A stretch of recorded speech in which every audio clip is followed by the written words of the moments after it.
राष्ट्र सर्वप्रथम, राष्ट्र सर्वप्रथम, राष्ट्र सर्वप्रथम, राष्ट्र सर्वप्रथम। राष्ट्र सर्वप्रथम की बात ललित सुमन के साथ कार्यक्रम में नेशनल टीवी चैनल कात्यायनी पर आप सभी राष्ट्रवासियों का स्वागत है। आज केंद्रीय रक्षा मंत्री राजनाथ सिंह का 70वां जन्मदिन है। इस अवसर पर तमाम नेता उन्हें शुभकामनाएं दे रहे हैं। 10 जुलाई 1951 को उत्तर प्रदेश के वर्तमान चंदौली जिले के बाबोरा गांव में राजनाथ सिंह का जन्म हुआ था। सियासत में अपना सिक्का जमाने से पहले राजनाथ सिंह एक प्रोफेसर के तौर पर काम कर चुके हैं। वो भारतीय राजनीति का वो चेहरा है जिन्होंने अपने राजनीतिक सफर में अपार सफलता हासिल की है। वैसे तो राजनाथ सिंह युवा अवस्था से ही राजनीति में सक्रिय हो गए थे, लेकिन औपचारिक तौर पर 1974 में उन्होंने राजनीति में प्रवेश किया था और मिर्जापुर की क्षेत्रीय राजनीति में बीजेपी की जगह बनाने और उसे आगे ले जाने का काम किया। 1975 में वो जनसंघ के जिला अध्यक्ष बन चुके थे और उस समय ही उन्होंने जेपी मूवमेंट के जिला संयोजक का काम भी संभाला।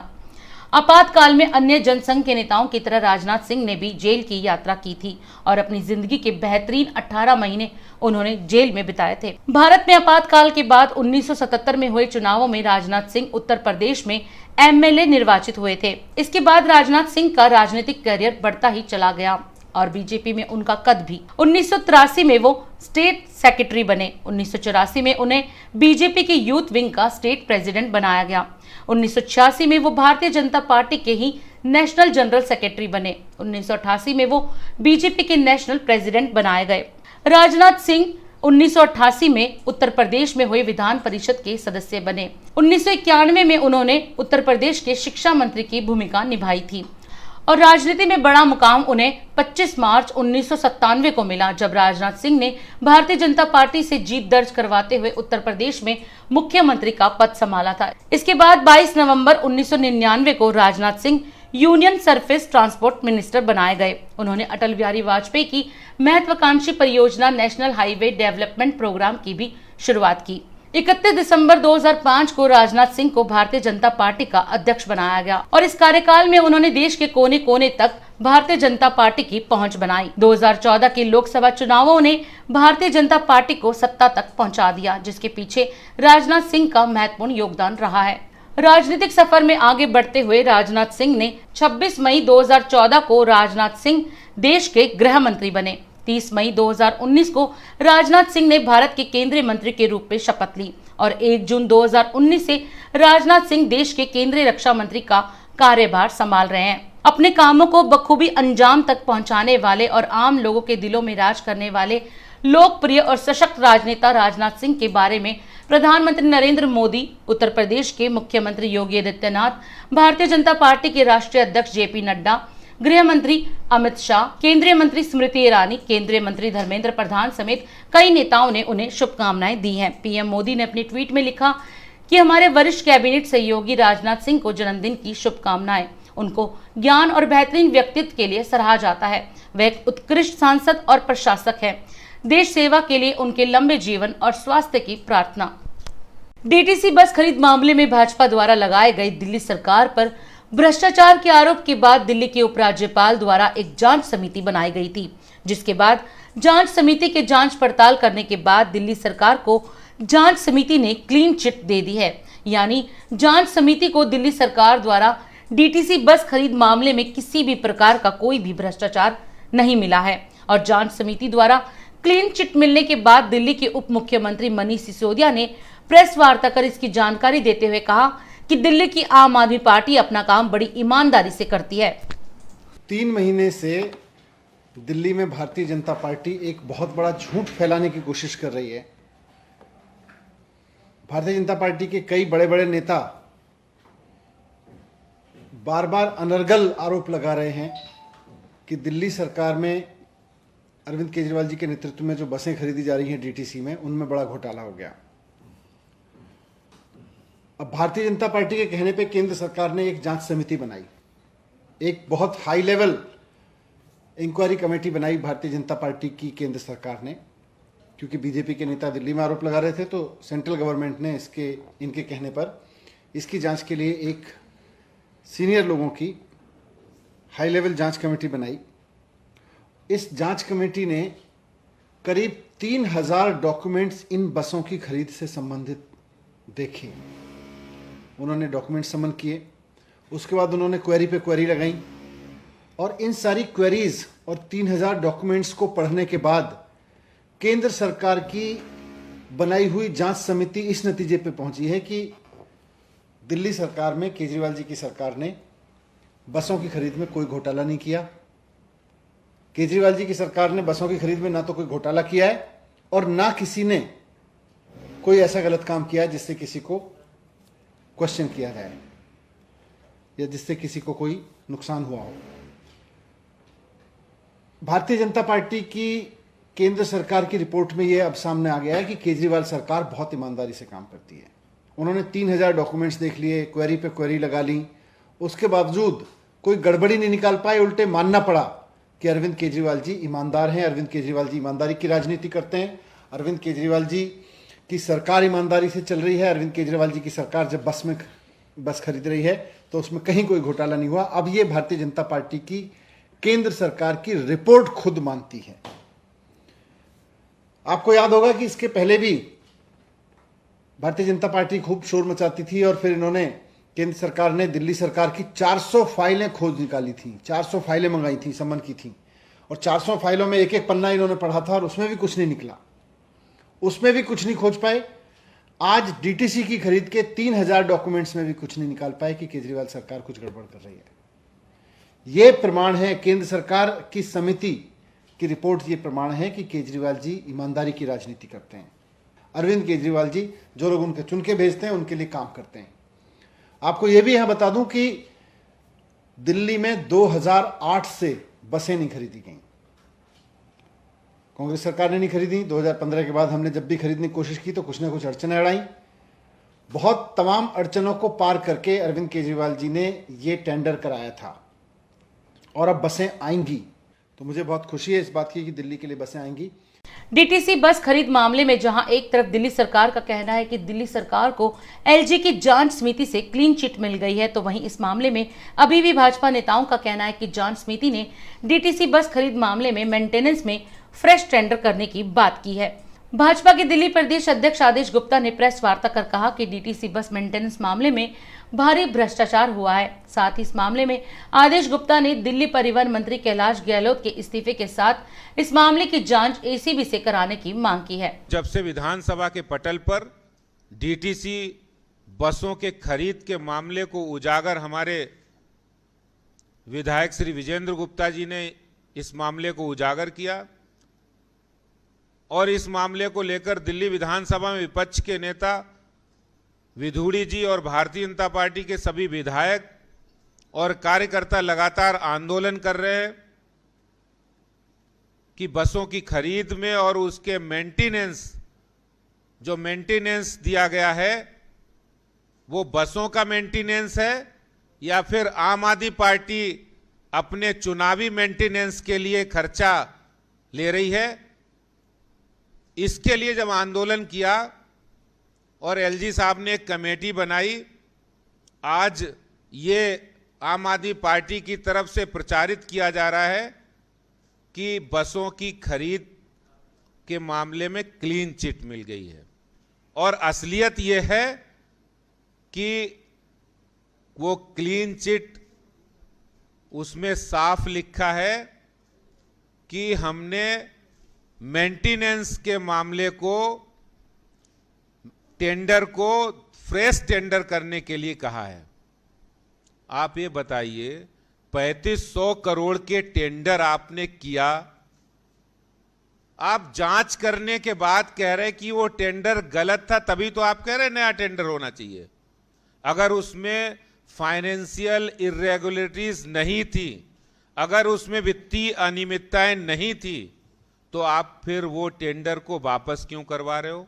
और जांच की तो उसमें पाया गया कि इसके अंदर जो मेंटेनेंस के लिए आपने 10 साल का मेंटेनेंस 3500 करोड़, 1000 बसों की खरीद 850 करोड़ और 3500 करोड़ रुपए आप मेंटेनेंस पर खर्च कर रहे हैं। उस खरीदने पे 3 साल की वारंटी फ्री मिलती है मेंटेनेंस फ्री है, वो खरीद में अलग से घोटाला है। 10 साल की आप मेंटेनेंस अलग से ले रहे हैं, 3500 करोड़ का टेंडर कर रहे हैं। दोनों में घपला हुआ है और दोनों के टेंडर गलत हुए। मैं ये कहता हूं, पहली बात, भारतीय जनता पार्टी की डिमांड थी कि आप सबसे पहले परिवहन मंत्री और जितने अधिकारी उसमें लिप्त हैं उनका इस्तीफा होना चाहिए, उसके बाद जांच होनी चाहिए।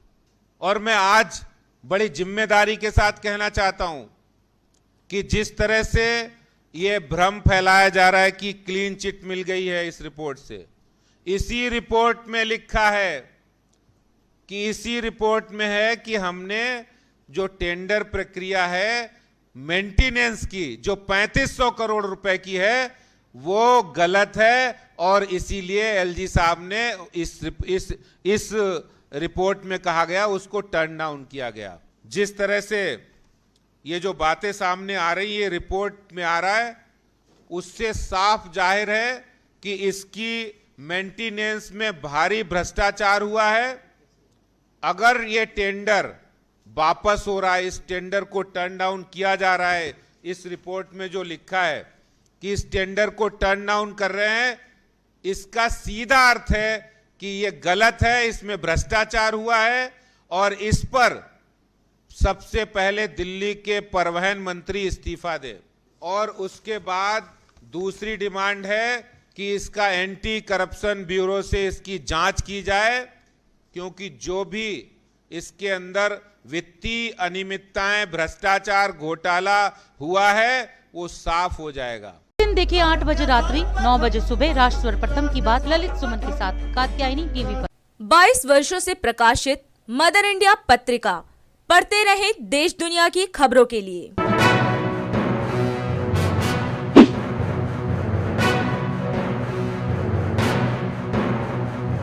26वें वर्ष में आपके लोकप्रिय समाचार पत्र इंडिया दर्पण का प्रवेश। आप देखते रहे अपने क्षेत्र की खबरें।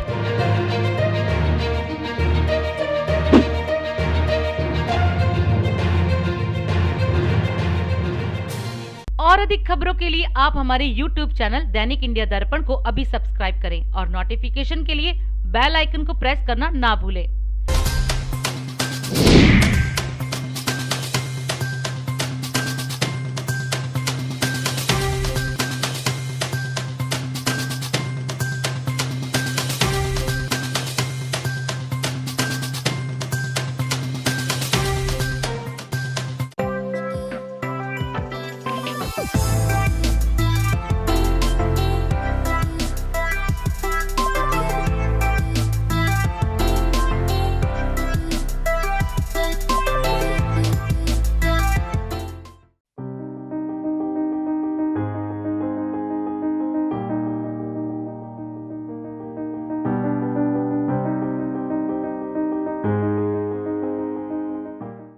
एक दिन की राहत के बाद आज फिर तेल कंपनियों ने तेल के दाम बढ़ा दिए हैं। तेल कंपनियों ने पेट्रोल की कीमतों में 35 पैसे और डीजल के दामों में 26 पैसे प्रति लीटर की बढ़ोतरी की है।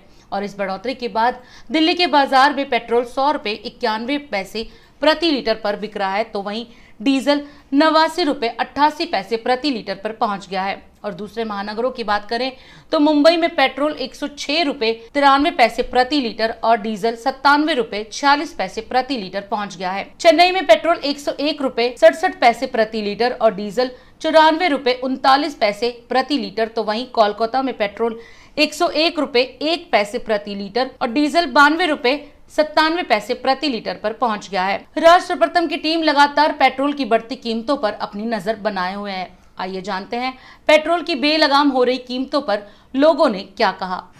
सर आपका शुभ नाम? मंजीत जी, दिल्ली के अंदर जो है डेली प्रतिदिन जो है दाम बढ़ते जा रहे हैं, 100 पार कर गया है दिल्ली के अंदर। इस अंदर में आप केंद्र सरकार से क्या कहना चाहेंगे? महंगाई तो बहुत बढ़ रही है भाई साहब। जी जी, तो इसको सरकार से क्या कहना चाहोगे आप? सरकार को कंट्रोल करना चाहिए महंगाई को। जी, दिल्ली के अंदर जो पेट्रोल का दाम जो बढ़ रहा है, डेली बढ़ रहा है और आज 35 पैसे पर लीटर में बढ़ गया है और ये जो है मतलब 100 पार कर गया है दिल्ली के अंदर। इस संदर्भ में आप केंद्र सरकार से क्या कहना चाहेंगे? हम ये कहते हैं ठीक है, कोई ऐसी बात नहीं, क्योंकि जो भी इनकम होती है पेट्रोल की गवर्नमेंट पब्लिक के ऊपर इफेक्ट करती है, गवर्नमेंट अपने घर नहीं ले जाती, जनता के ऊपर इफेक्ट करती है। ऐसे कि नौकरी है कम होती है, पेट्रोल से इनकम होती है। आम आदमी को थोड़ा इकट्ठा करेंगे, करोड़ों करोड़ में इकट्ठे कर देंगे, तो सारा कंट्री के लिए ऊपर लगेगा सारा पेट्रोल का पैसा, तो गवर्नमेंट घर नहीं ले जाएंगे। कोई बात नहीं जाएंगे सर। मैं तो यही चाहूँगा सर कि देखो तेल का रेट तो कम होनी चाहिए ना। हम पब्लिक तो वैसे ही परेशान हो जाएगी, छोटे मोटे ये बाहर नहीं चलाएगी, और क्या करेगी बताओ। अब उसके ऊपर तुम इतनी महंगाई करे जाओ तो बताओ कैसा बात करेंगे। यही विनती है मेरी, हाथ जोड़ के कम किया जाए। जो पेट्रोल की गाड़ियाँ और डीजल की गाड़ियाँ यूज़ करते हैं उनके लिए बहुत ज़्यादा परेशानी है। ठीक है, वो इलेक्ट्रिक गाड़ियाँ ला रहे हैं मगर इतनी सुविधा नहीं है इलेक्ट्रिक गाड़ी की। सीएनजी गाड़ी है, ऐसे उसमें ही पैसे बढ़ने स्टार्ट हो जाएंगे धीरे धीरे। और पेट्रोल और डीजल के लिए तो बहुत बड़ी मुसीबत हो चुकी है, 100 से पार हो चुका है।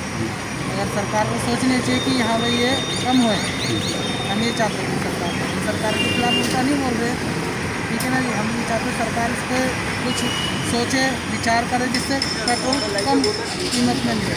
ज़्यादा बढ़ रहे, कम होनी चाहिए, आम आदमी को ज़्यादा खर्चा हो रहा है। गरीब आदमियों की तरफ थोड़ा ध्यान दिया जाए। जो दिहाड़ी मजदूरी वाले हैं, जिनका डेली का वो है, वो कहाँ से डलवाएगा 100 रुपये लीटर तेल। सही बात। अगर तेल 1 लीटर 100 रुपये डलवाया, खाएगा क्या, घर में बच्चों को खिलाया क्या। कम से कम कुछ ना कुछ तो कब रियायत मिलनी चाहिए आदमी को। 100 रुपये कह रहा है, अभी कह रहे हैं और बढ़ नहीं कह रहे हैं, और कितना करेंगे। आदमी गाड़ी में घूमना ही बंद कर देगा। अब गवर्नमेंट ने जो टैक्स इतने लेने हैं तो भाई वो उनके पास सबसे सस्ता जरिया है। बिना पेट्रोल के आदमी रह नहीं सकता, जितना मर्जी कर लो, डलवाएगा ही डलवाएगा। तो भाई ये तो सरकारों को सोचना चाहिए यार। और अगर हम सोचें कि जब ये जो इतनी सब्सिडी बांटते हैं वो बांटेंगे कहाँ से, हम लोगों की जेब से बांटनी है, तो पेड़ से तोड़ के बांटनी है उन्होंने। तो गवर्नमेंट तो बढ़ाएगी और हम लोग भुगतेंगे उस चीज़ को, भुगतना पड़ेगा, कुछ नहीं कर सकते हम। पेट्रोल अगर गाड़ी चलाएंगे, पेट्रोल चाहिए, दाम बढ़ेगा तो उसका कुछ कर नहीं सकते हम। सरकार कुछ नहीं कर सकती सरकार, गरीब आदमी है, तो चलते हम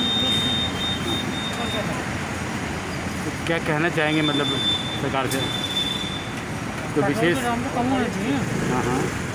थोड़ा पब्लिक के लिए सोचो, पेट्रोल डीजल पे कम रोक लगा दो, पेट्रोल का दाम कम हो जाए, क्योंकि जनता काफ़ी परेशान हो रही है। इतनी कीमत से बहुत ज़्यादा बढ़ गई है पेट्रोल की दाम, जिसको जनता को बर्दाश्त, जो मीडियम लोग हैं उनको बर्दाश्त से कर्ज से ऊपर जा रहा है। तो हमें तो सरकार से यही निवेदन करता हूँ, जो कि मीडियम वर्ग के लोगों के लिए थोड़ा सोचा जाए और पेट्रोल के दाम सरकार, माननीय सरकार जी से मैं निवेदन करता हूं जो कि कम कर दिया जाए। देश में कोरोना के मामले जहां कम होते नजर आ रहे हैं, तो वहीं लोग कोरोना की तीसरी लहर से सतर्क रहने की बजाय लापरवाह होते नजर आ रहे हैं। लोगों ने बाहर घूमना फिरना फिर से शुरू कर दिया है और कोरोना के नियमों का भी उल्लंघन करते नजर आ रहे हैं। लेकिन कोरोना की दूसरी लहर की मार झेलने के बाद दिल्ली प्रशासन पहले से काफी सख्त हो गया है और लॉकडाउन खत्म होने के बाद जिन भी बाजारों में लापरवाही देखने को मिली, उन्हें तत्काल प्रभाव से फिर से बंद कर दिया जा रहा है। इसी क्रम में आज दिल्ली की गफ्फार मार्केट, नाईवाला मार्केट और रोहिणी सेक्टर 13 की मार्केट को बंद किया गया है। दिल्ली सरकार ने कोरोना के अलग अलग वेरिएंट का पता लगाने के लिए जहां दिल्ली में 2 जीनोम सीक्वेंसिंग लैब की शुरुआत की, तो वहीं दूसरी लहर के दौरान ऑक्सीजन की भारी किल्लत को देखने के बाद दिल्ली सरकार ने तीसरी लहर के लिए कमर कस ली है और जगह जगह नए ऑक्सीजन प्लांट स्थापित कर दिए हैं। हालांकि वैज्ञानिक पहले ही बता चुके हैं कि तीसरी लहर का पीक अक्टूबर और नवंबर में आएगा। ऐसे में दिल्ली सरकार ने इस बार पहले ही रणनीति तय कर ली है और कोरोना की तीसरी लहर के लिए ग्रेडेड रिस्पांस एक्शन प्लान को भी तैयार किया है। इस प्लान के तहत कोरोना के खिलाफ जंग में 4 तरह के अलर्ट के हिसाब से प्रशासन कदम उठाएगा। शुक्रवार को दिल्ली के एलजी अनिल बैजल की अध्यक्षता में हुई आपदा प्रबंधन प्राधिकरण की बैठक में दिल्ली सरकार के ग्रेडेड रिस्पांस एक्शन प्लान को मंजूरी दी गई है। दिल्ली में अब इस एक्शन प्लान के मुताबिक ही दिल्ली सरकार फैसले लेगी। कोरोना के चलते कब और किन हालातों में ये एक्शन लिया जाएगा, वो ग्रेप के तहत ही डिसाइड किया जाएगा। इसी के साथ बैठक में कोरोना के डेल्टा प्लस वेरिएंट को लेकर भी बात हुई। बैठक में इस बात पर भी चर्चा हुई कि इस वेरिएंट को हमें दिल्ली में फैलने से कैसे रोकना है। इस बैठक में मुख्यमंत्री अरविंद केजरीवाल ने बताया कि ये प्लान कब और कैसे काम करेगा। मुख्यमंत्री ने कहा कि एक्शन प्लान में स्पष्ट है कि कोरोना के केस बढ़ने की स्थिति में शहर में क्या क्या एक्टिविटीज बंद हो जाएंगी। इस एक्शन प्लान के मुताबिक लगातार 2 दिनों तक संक्रमण दर 0.5% रहने पर सख्ती शुरू हो जाएगी। इस ग्रेडेड रिस्पांस एक्शन प्लान में ये बताया गया है कि कोरोना के चलते कब और किन हालातों में ये एक्शन लिया जाएगा।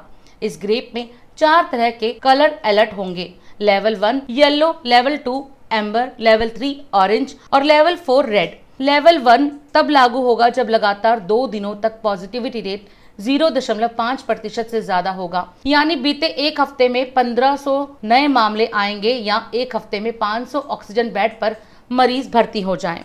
लेवल 2 तब लागू होगा जब लगातार 2 दिन तक 1% से ज्यादा पॉजिटिविटी रेट होगा या एक हफ्ते के अंदर 3500 नए संक्रमण मामले आ जाए या फिर एक हफ्ते में 700 ऑक्सीजन बेड्स पर मरीज भर्ती हो जाएं। लेवल 3 तब लागू होगा जब लगातार 2 दिनों तक 2% से ज्यादा पॉजिटिविटी रेट आ जाए या एक हफ्ते के अंदर 9000 संक्रमण के मामले आए या फिर एक हफ्ते में 1000 ऑक्सीजन बेड पर मरीज भर्ती हो जाए। और लेवल 4 तब लागू होगा जब लगातार 2 दिनों तक 5% से ज्यादा पॉजिटिविटी रेट रहे या फिर एक हफ्ते में 16,000 से ज्यादा नए संक्रमण के मामले आ जाएं। इसके साथ ही कोरोना की तीसरी लहर से लड़ने के लिए दिल्ली सरकार फिर से जगह जगह सड़कों, बस स्टैंड और मेट्रो स्टेशन के बाहर लगातार लोगों का फ्री कोरोना टेस्ट भी करवा रही है, ताकि जितने ज्यादा टेस्ट होंगे उतना ही कोरोना से लड़ने में मदद मिलेगी। दिल्ली सरकार के फ्री कोरोना टेस्ट के इसी क्रम में दिल्ली के रमेश नगर मेट्रो स्टेशन के बाहर आज आम लोगों का कोरोना टेस्ट किया गया। राष्ट्र प्रथम की टीम ने रमेश नगर मेट्रो स्टेशन के बाहर दिल्ली सरकार के कोरोना टेस्ट वैन के पास पहुंचकर लोगों से बातचीत की, साथ ही इसकी ज्यादा जानकारी के लिए वहां के वॉलंटियर से भी बात की। आइए जानते हैं राष्ट्र प्रथम की इस रिपोर्ट में। मेरा नाम अनिल शर्मा है और ये हमारी लैब दिल्ली गवर्नमेंट का कॉन्ट्रैक्ट है, साथ में सब चल रहा है और ये वेस्ट एरिया में काम कर रही है अभी। और वैसे हमारी 11 डिस्ट्रिक्ट में काम चल रहा है सारा। तो इस तरह से ये सारा हम लोग को फ्री ऑफ कॉस्ट करते हैं। गवर्नमेंट की पेमेंट होती सारी इनकी, गवर्नमेंट रेट पर सारा सब काम होता है, पब्लिक को इसमें कुछ नहीं देना होता, फ्री ऑफ कॉस्ट। पूरे दिन में हमारा एक ग्रुप सिस्टम होता है कि हमें इतना टारगेट मिलता है कि हम 200 सैंपल कर देते हैं। 200 सर हम तो हर एक हफ्ते में टेस्टिंग करते हैं लोगों की, क्योंकि ये तो वायरस ऐसा है कि इसका कुछ पता नहीं है कि 2 दिन में भी हो जाता है, पता चल रहा है हम हर टेस्ट करें उसके 2 दिन बाद पॉजिटिव आ जाते हैं। तो इसलिए हम तो हर हफ्ते लोगों का टेस्ट करते हैं। जी तो ये व्यक्ति जितना ज़्यादा से ज़्यादा कर सके। हमें आधार कार्ड की इतनी ज़्यादा नहीं है, मेन हमको फ़ोन नंबर और एड्रेस चाहिए पेशेंट। अच्छा अगर फ़ोन नंबर एड्रेस होगा तो उससे कोई पॉजिटिव होता है तो हम उसको ट्रेस कर सकते हैं। वैक्सीन लगानी चाहिए। हाँ और सेफ्टी अपनी ही है। हाँ वैक्सीन लगवाने में हाँ किसी और का नहीं है, हमारा कोई नुकसान नहीं है, कोई वो लगभग पिछले 2 सालों में कोरोना ने दुनिया भर की रफ्तार धीमी कर दी थी, तो वहीं इसके संक्रमण के फैलने के डर से दुनिया भर के देशों में लॉकडाउन लगाया गया था। तो वहीं खेलों का महाकुंभ यानी ओलंपिक को भी कोरोना के चलते पिछले साल रद्द कर दिया गया था। आपको बता दें कि ओलंपिक हर 4 साल में एक बार होता है और अब साल भर की देरी के बाद जापान के टोक्यो में इसका आयोजन होने जा रहा है। 2021 में इसके आयोजन पर आशंकाओं के बादल छाए हुए थे, लेकिन जापान सरकार और अंतर्राष्ट्रीय ओलंपिक समिति ने तमाम मुद्दों पर विचार करने के बाद इसके आयोजन को हरी झंडी दे दी है।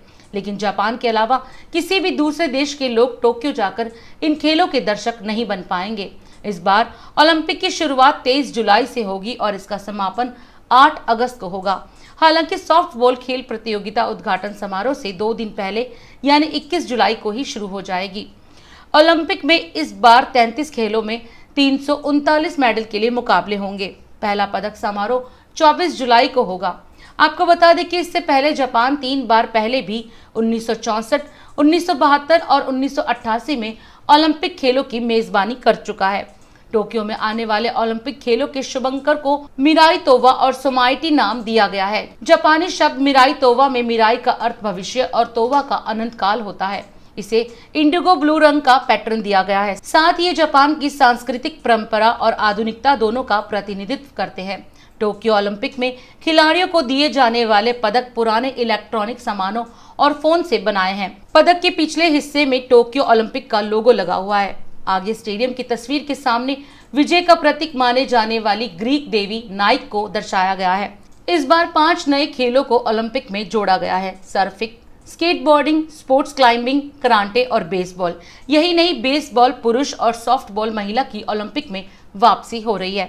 हमारे देश की बात करें तो भारत के अब तक 120 से ज्यादा खिलाड़ियों ने ओलंपिक के लिए क्वालिफाई कर लिया है। खिलाड़ियों को जापान पहुंचते ही 14 दिन क्वारंटीन में रहना पड़ेगा और सीधा ट्रेनिंग कैंप में जाने की अनुमति होगी। हालांकि उनके पास कोरोना नेगेटिव की रिपोर्ट होनी अनिवार्य है। खिलाड़ियों का हर चौथे दिन कोरोना टेस्ट होगा। अगर कोई पॉजिटिव पाया जाएगा तो उसे प्रतिस्पर्धा में हिस्सा नहीं लेने दिया जाएगा। टेस्ट कितनी बार होंगे ये नियम भी बदले जा सकते हैं।